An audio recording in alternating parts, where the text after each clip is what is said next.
Portia, you're back home. Back home, ain't you? It feels so good to be back home. So what were the feelings as you walked through campus, through the quad? What came to your heart and mind? So, of course, as I was walking through, I mean, I could see my dorm off in the distance, and being here, I mean, there's so much home here. Like, I did so much homework at Founders. I got married at Rankin. My wedding reception was right behind. You know, everything.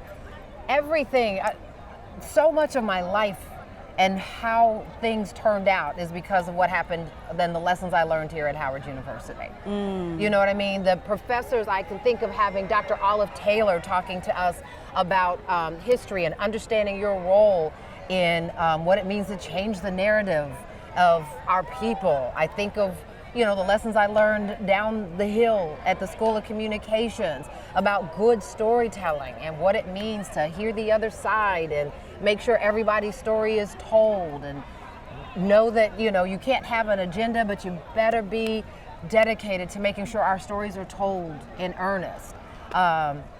You know, and then I just look around and I just see all these beautiful young people, and I'm like, y'all don't know how dope your lives are about to be.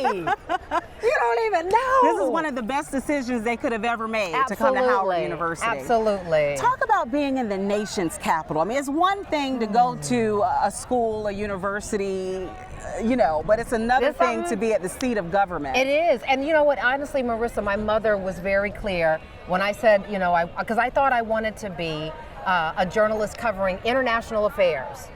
And I studied French every year for years. I think from 3rd grade on through, I never missed a year studying French because I thought I was going to be covering Francophone Africa and public policy. I wanted to be Charlene Hunter Gold, right? So I knew coming to Howard, and well, Mama knew coming to Howard, I'd be close to government, I'd be close to understanding public policy, understanding how government works, and then being in a space where it'd still be nurtured as a journalist, as a student journalist, and all the other things that just come from being on these sacred, hallowed grounds.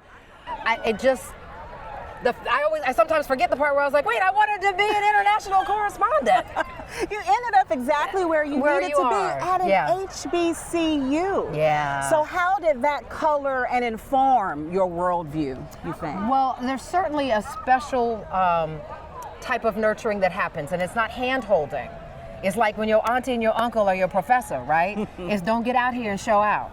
It's don't get out here and misrepresent the legacy. What happened here, you know, what Thurgood Marshall did in what's now the School of Architecture, which was then the law school, you know, the decisions that changed the course of American history that came from thought leaders here, that's passed down in the DNA of instruction and the academics of it. So you walk out of this amazing institution knowing that you've got an obligation not to just go out and be an influencer, but to influence how the world moves, and in a positive way, not just in a cute pick way, but in a way that changes the picture of our people. And so there's nothing I could say other than Howard absolutely made me. Mama and Daddy gave birth and raised me and did everything that you can ask a mama and daddy to do in Denver, Colorado. But I grew into a woman here on this campus, and then starting my journalism career in DC too. Yes. You know, I interned at we called it WTTG back in the day. DC. Right. The rest was sounding like an old auntie. When it was in an old building. Now 5151 Wisconsin. That's it. But being able to watch, like, and I don't know that we even can really get into it, but there were some big things going on in DC back then. And, you know, having the opportunity to work in newsrooms where your assignment was to go and watch, observe, and report back. I wasn't even on air, but covering the big news of the day in 94 and 95, if you know where I'm going, you know where I'm going. It teaches you how this is supposed to work in this industry. What's happening at City Hall and such. Yes. City Hall, said Capitol Hill, said White House, said all of it. So yeah, it really shapes, and I do think of the lessons learned when I'm back in Atlanta and in that studio telling our stories. whether it's celebrities, whether it's ordinary people doing extraordinary things, because those are my favorite guests. I love a good celebrity interview, right? Who doesn't? But we get to hear a lot from celebrities, right? Because they have the natural platform of the spotlight.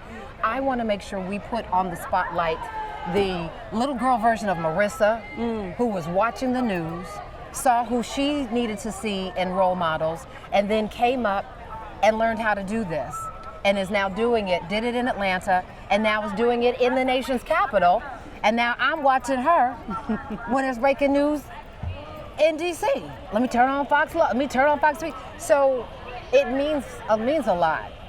Well, that little Marissa had a Portia Bruner to watch, because I was at Emory University in Atlanta when I first interned at Fox 5 in Atlanta and shadowed you and other reporters at the station. I remember vividly. Yes. You had lots of good questions, and you always did like good stand-ups and like two takes. Can I shoot a stand-up?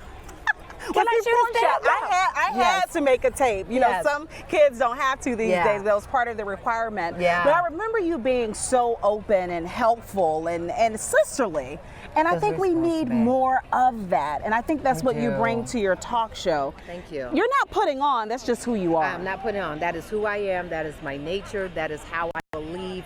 We cannot, you know, this the West African principle of Ubuntu. I am because you are, right? This industry doesn't thrive if I don't pour into you on your first day in the newsroom in Atlanta as an intern, as a reporter. Sisterhood doesn't thrive. Who you are as a woman and a person who influences other young women doesn't thrive if we're not going like this. You know what I mean? This is what we have to do. We have to pull, we have to grind, and we have to push up too, right? Because some folks need a little nudge. And so we all have to be mindful of what it means to take care of the village. We have to also always understand and stick to our why. And I say that because your life in this industry has been no crystal stair. No. I know that. It's had thorns in it. You better quote Langston Hughes. You better quote Langston Hughes. It's had thorns in it. What got you through, Portia, some of the health challenges, also things in your family, being a mom of two boys now, and being divorced. I'll be, you know, I'm honest about that. You know what, I have to thank the younger versions of me, because 52-year-old Portia can stand here and say, oh yes, it was all God, and it was all God. But I didn't see how God was moving through all of the trials, right? So sometimes there were these deep states of battles with depression. But because we're in forward-facing careers, we just put the lipstick on, glue those lashes on, show up, do the stories, and make sure that we can hold it together and then go cry in the live truck afterwards.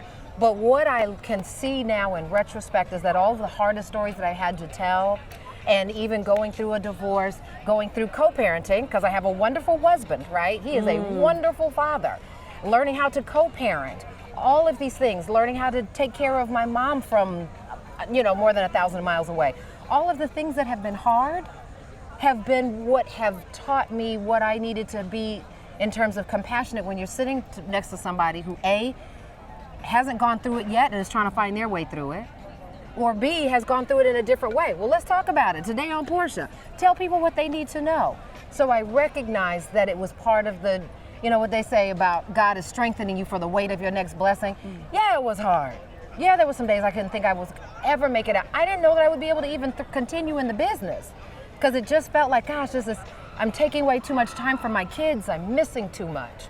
But what I learned is that my sons were learning, this is how, you know, our mom moves. But she's still gonna be riding our behinds about this. She's still mama at the end of the day. About this science project. So all of it was just part of the structure. And so I always take a moment to obviously thank God, but thank the younger version of me who got through all these chapters. Yeah, when I see the P in Portia, I also see the P in perseverance. Ooh, and I know it took so long for you to get here, but you never lost sight of it. So for the people who are waiting for that day to come, that big break to happen, what are your words of encouragement until their season comes? Oh, I have to say what my dear sister friend, the mightiest prayer warrior I have in my life is a sister named Mercedes Larkin. And she said on the first episode of Portia, season 1, 4 years ago, delay is not denial. Sometimes God is letting us bake because we're not ready yet. You're not ready yet. And that's okay, because the best part is that the key word in there is yet. God is still working on you.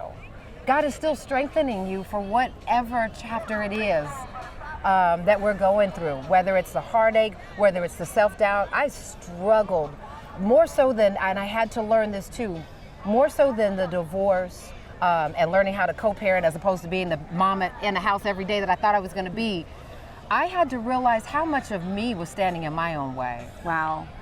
And until we recognize how we get in our own way and how that woman or girl in the mirror makes you question yourself, I really had to chip away at her and remind her we've got gifts. God has given us some gifts. How dare we not use them? How dare we not take what we learned in these spaces, what you learned at Medill, and make sure that the young ladies coming across the yard know that they can see themselves in us. So it is the perseverance for sure, but it's also getting out of your own way. God has already given us all the tools we need. We just need to understand that sometimes they just need sharpening. You know?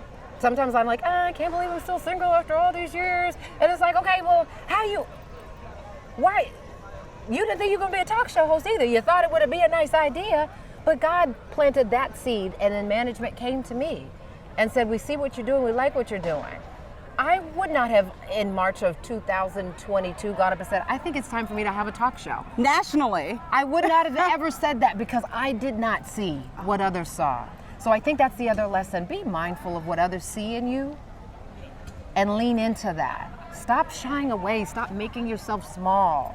God's got a light on you. How dare we push it off? And so those are the lessons I learned that I like to share with women. And just be patient. So we're knocking on season 4 now. Yes, we're season 4. I'm excited. Oh. This is, it just blows my mind when we even say it, you know? Because to me, I hope that it means that God is pleased. I hope that it means that women are pleased, that the brothers who are listening too, because I get folks talking at our Kroger. Yeah. Because they ask about you. They ask about you at Flash Shoals Parkway Kroger. Marissa's still in D. Yes. But they say thank you for talking about the stuff we're talking about. Thank you for not tussling with women, because folks are tired of seeing us tussle. And you kind of touched on that concept of making sure that we're bringing other women up. I'm hoping that that's what people see and that's what they experience.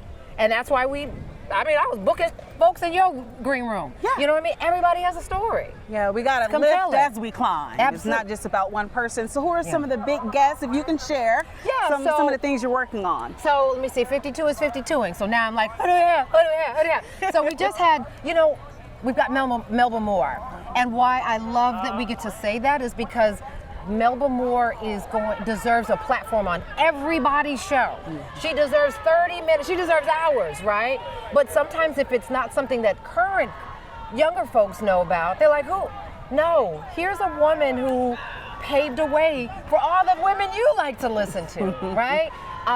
We've got Major coming. Oh, I love Major. We love Major. Major came last season, and he's coming back because he said, we need more hope. This country's going through a lot right now. Our communities are going through a lot right now. Our young people are going through a lot right now. They are being victims of crimes and committing crimes that speak to a level of disassociation with a connection to some love and a touch and some discipline. And he was like, I want to talk about hope. It's his new album. So we're looking forward to having him come back in. We've had housewives of every city because I like to talk to them about what we don't see. The real and the reality TV. The real, right.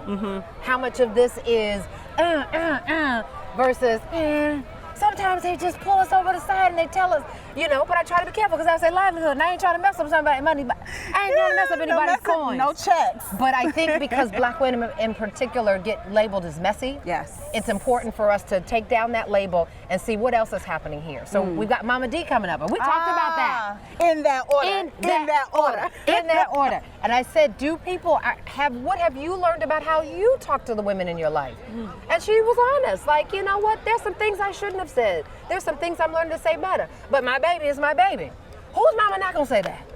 Right? So, but I like to try to give people an opportunity to tell the stories that people don't talk about on some of the other platforms that are out there for celebrities and the rest of us. Yeah, and I think your decades in the business, you've built so much trust ultimately that people trust you with any and every topic. I love to end these segments with a question since it's Motivation with Marissa. Which I love. Can I just say, I love this for you. I love this for you. And B, would you do me a favor? Would you change position so we can get Marissa's POV from this one? I want people to understand that your hard work is how it's supposed to go. You never cut corners. You were grinding. I remember you carrying your tripod and the camera. Not that camera. I don't even know what this is. You had that big, you had 25 pounds of gear. Easily. And you got in a car and you covered the stories and you set up your live shots. And so I think people need to recognize, they see this. They see Marissa Mitchell all glammed up, but I remember the one who was all glammed up but dragging a bunch of gear and trying to get on TV on time. And so I want to honor you that you would then come here, take on a traditional job and make it completely unconventional and find a way to still make it motivational in the nation's capital where hard news is king. So I celebrate you for being able to find the positivity, the motivation with Marissa that other women can learn from. Oh, thank you. And you played a role in that. So what's motivating you these days, What's Portia? motivating me? So if I can be honest, I don't want to get this wrong. It's not about, oh, I don't want to be out of a job. Okay, let me be clear. I want to be out of a job. Right, but that's not the motivation. It's I don't want to mishandle anyone's story because I recognize there's somebody who's watching it who may need to hear it. What also motivates me, my sons. I have a son at Tuskegee who's gone from concussions and health emergency surgeries and whatnot that took him off of playing football to now coaching football as a student coach, right? So that motivates me because he is reminding me that delay is not denial. And watching him do all these, I'm like, oh my gosh, I don't know what he's saying, but it looks that motivates me because he has told me, and his father is a very hardworking man as well, but he's told me how much he learned from watching me juggle and sometimes coming in two wheels trying to get to his games late, but still trying to show up. And my younger son, my 16-year-old, that's a praying child. Yeah. And I didn't know how to pray like that when I was 16. So he motivates me because he's a real empath, so he can tell when I'm really stressed out. Mama, let's just take a moment to pray. I was not a praying 16-year-old. Like I thought I knew God. So that motivates me because I feel like between his father and I, God is also showing me that I have more to do than this. It's to keep raising good black men who will continue with a legacy of what we need in our families, in our community. So those are my motivators. Keeping my guests, handling them well, watching my sons go from boys into men, and I mean, I just want to stay healthy. So I started going to the doctor more. I stopped putting off the doctor's appointments because at 52, I'm also watching more people tend to their health issues and our parents' health issues. So I'm more motivated to make sure that I'm taking care of the temple God gave me. Amen. And you're definitely doing that in every way in your vocation. Congratulations, Thank Portia. you. Happy 4th season and many, many more. Thank you, and thank you for coming. Thank you for bringing me out.